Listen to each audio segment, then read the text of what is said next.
గఫూర్ గారు నమస్కారం. నమస్కారం వెంకటకృష్ణ గారు. గఫూర్ గారు, ఈ రకమైన సిచ్యువేషన్ని మనం ఏమని చెప్పుకోవాలి? ఇప్పుడు ఆంధ్రప్రదేశ్ సంబంధించినంత వరకు కొంత కారణం ఉన్నది. ఆంధ్రప్రదేశ్ ప్రభుత్వానికి సంబంధించినంత వరకు, ఎందుకంటే విభజిత రాష్ట్రం ఇది. ఆ తర్వాత కేంద్రం నుంచి రావాల్సినటువంటి నిధులు రాలేదు. ఈ రెండు ప్రభుత్వాలు అంటే 2014-19 మధ్యలో ఉండేటువంటి టీడీపీ ప్రభుత్వం కానీ, 19-24 మధ్య ఉండేటువంటి వైసీపీ ప్రభుత్వం కానీ కేంద్రాన్ని ఏదో పద్ధతిలో నిలవేసైనా సరే హక్కుల్ని సాధించుకుందాం అనడం కంటే అప్పు తీసుకుని వచ్చి అనుకున్న పద్ధతిలో మేము సబ్సిడీలు ఇస్తాము అనేటువంటి వైఖరితో ఉండడం వల్ల కేంద్రం నిధులు రాబట్టుకోలేని పరిస్థితి వల్ల అప్పులు బాగా పెరిగాయి ఈ విభజిత రాష్ట్రంలో. ఇప్పుడు చంద్రబాబు నాయుడు గారు కూటమి ప్రభుత్వం సరే కొంత ప్రయత్నం చేస్తున్నారు కేంద్రం నుంచి నిధులు. వాళ్ళేమో అమాయకులు కాదండి, కేంద్రంలో ఉండేవాళ్ళు చాలా తెలివైన వాళ్ళు. ఇప్పుడు ముంతెడు నీళ్లు గుప్పెడు మట్టి తీసుకుని వచ్చి ఇది మా సహాయం అని చెప్పేటువంటి ప్రధానమంత్రిని తీసుకుని వచ్చి ఏం చేయలేదు. మొన్న కూడా పిలిచారు ఆయన ప్రధానమంత్రిని అమరావతికి. ఆయన ఏదో వాగ్దానం చేస్తాడు అనుకున్నారు, అందరూ ఏమీ చేయలేదు. కాబట్టి కేంద్ర నిధులు రానందువల్ల రాష్ట్రం మౌలికంగా బాగా ఇబ్బందులో ఉంది అని నంబర్ 1.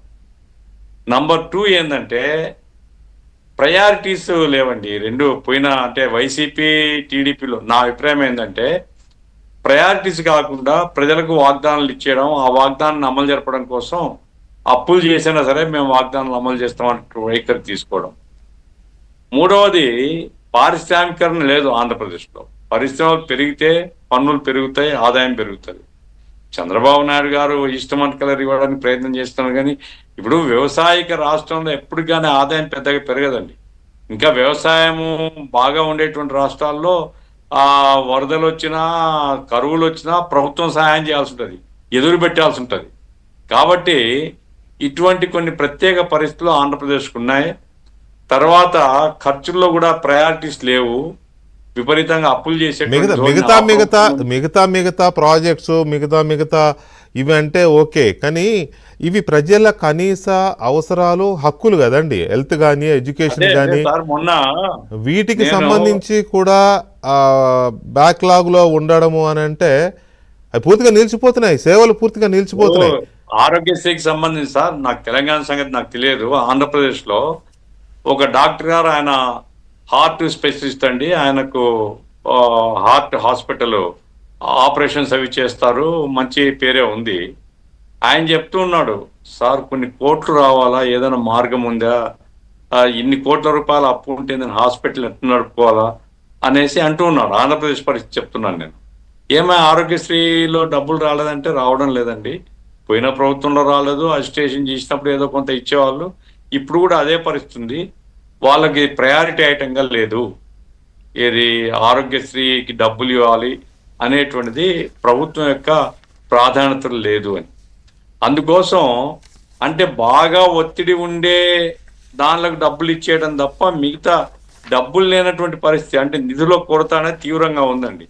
ఈ నిధుల కొరత సమస్యను మరి ముఖ్యమంత్రి గారు సీరియస్ గా రివ్యూ చేస్తున్నారో లేదో నాకు తెలియదు. ఈ రకమైనటువంటి పరిస్థితి ఉంటే ప్రభుత్వానికి చెడ్డ పేరు. పోయినసారి వైసీపీ గవర్నమెంట్ లో ఆరోగ్యశ్రీ హాస్పిటల్స్ అన్ని బంద్ అయిపోయినాయి, మేము చేయమని చెప్పినారు. మనమంతా చాలా గొడవ చేశాం, ఇది అన్యాయం, ప్రజలకు అన్యాయం జరుగుతుందని. సరే కొంత రిలీజ్ చేసినారు, ఏదో మాట్లాడు. ఇప్పుడు ఆ పరిస్థితి రాకూడదు కదా, రాకూడదు కాబట్టి అలర్ట్ అవ్వాలనేది అంటే నా ఇంటెన్షన్ ఏంటంటే ఆ పరిస్థితి రాకూడదు. ఒక్క పెన్షన్ విషయము, ఆ తర్వాత జీతాల విషయంలో పోయినప్పటి దరిద్ర పరిస్థితి లేదు, జీతాలు కూడా వస్తున్నాయి, పెన్షన్లు ఇస్తున్నారు. అదొక్కటే కాదు కదా, మిగతా అన్ని రంగాలకు సంబంధించి కూడా ప్రభుత్వం మరి చంద్రబాబు లేదా ఆర్థిక శాఖ మంత్రి ఆయన ఎక్కడ కనపడాడు, ఏమైనా రివ్యూ చేయాల్సినటువంటి అవసరం ఉందండి. రివ్యూ చేసి ప్రాధాన్యతలను పట్టి ప్రజలకు సంబంధించినటువంటి ఏ కార్యక్రమంలో కూడా నిధుల కొరత ఉండకుండా చూసుకోవాల్సిన బాధ్యత ఉంది. అభివృద్ధి కార్యక్రమాలకు కూడా నిధులు తెచ్చుకోవాలి. కేంద్రం మీద ఒత్తిడి పెంచి కేంద్రం నుంచి నిధులు తేవడం పెద్ద మార్గం అని మేము అనుకుంటున్నాం. Right sir. గఫూర్ గారు ఒక్క నిమిషం అండి. ఈ అంశం మీద హాస్పిటల్స్ అసోసియేషన్ వాళ్ళు కూడా మనతో ఉన్నారు, అలాగే తెలంగాణ నుంచి కూడా మహేష్ గారు అండ్ శ్రీధర్ రెడ్డి గారు కూడా ఉన్నారు. కాంట్రాక్టర్స్ వీళ్ళంతా కూడా మనతో చర్చలో ఉన్నారు ఇవాళ. అది చిన్న బ్రేక్ తర్వాత డిబేట్ కంటిన్యూ చేద్దాం.